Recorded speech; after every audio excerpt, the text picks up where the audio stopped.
Salut, je m'appelle Robert Mercier, je viens de l'Outaouais, l'Ange Gardien, et puis j'étais un passionné comme vous, j'ai acheté un côte à côte, parce que j'ai une petite famille, je l'ai acheté 4 places, un max.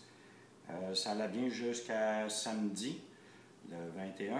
J'ai été faire une petite randonnée avec les amis en arrière de chez nous, à l'Ange Gardien, et puis rendu au premier relais, à 24 km, je me suis fait arrêter en disant que j'étais pas légal.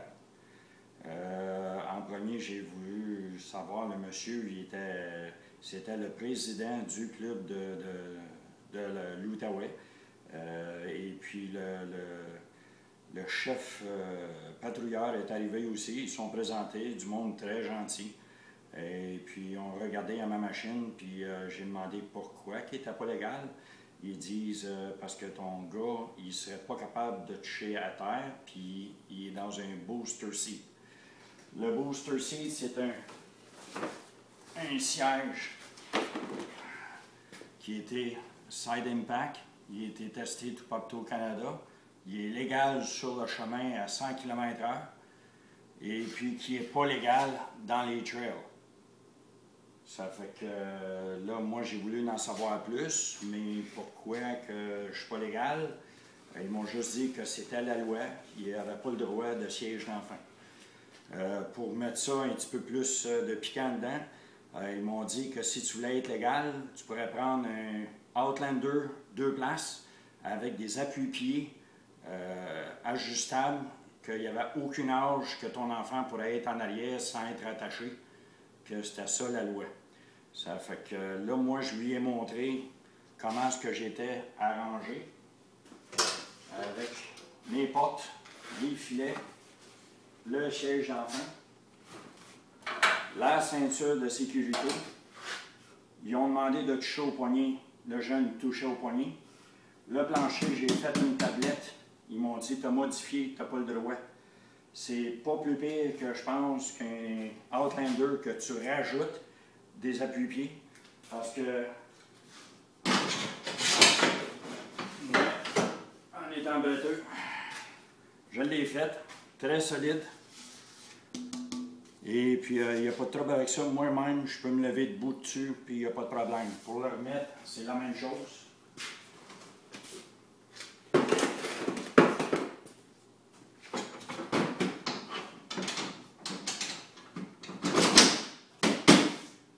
Et voilà. Le siège va là. L'enfant est attaché. La porte est fermée. Le filet est là. Moi, je pense qu'il n'y a pas de problème. J'ai téléphoné à l'Association des clubs quad du Québec, à Montréal. Et puis, la dame qui était là-bas, je pense que je ne l'ai pas eue dans la bonne journée. Elle voulait tout le temps me répondre avant que j'aie fini de lui dire la question. Et puis, à la fin, elle m'a dit que mon enfant était pour être plus sécure d'un trailer, une remorque ou une carriole, que ce soit fermé ou ouvert, que dans mon side-by-side. J'ai eu de la misère à envaler ça un peu. Moi, je veux aller plus loin. Je veux demander c'est quoi le problème d'avoir toute la sécurité comme ça, puis pas être légal. Quand tu peux même pas mettre un chien dans un camion en arrière, tu te fais arrêter. Mais tu es légal, par exemple, pour mettre des enfants d'une remorque puis te promener.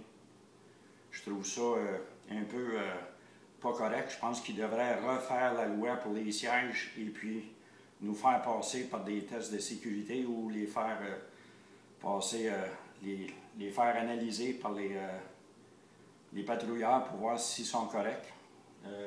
Moi, je ne sais pas. Mais là, je voudrais avoir plus de réponses. Y a-t-il quelqu'un qui pourrait m'aider pour savoir pourquoi que les sièges qui sont légaux dans des voitures à 100 km/h ne sont pas légaux dans des side-by-side avec une cage, un toit, tout ce que tu veux, mais tu es légal d'une remorque et puis en arrière d'un VTT pas attaché. Merci beaucoup. Bonjour.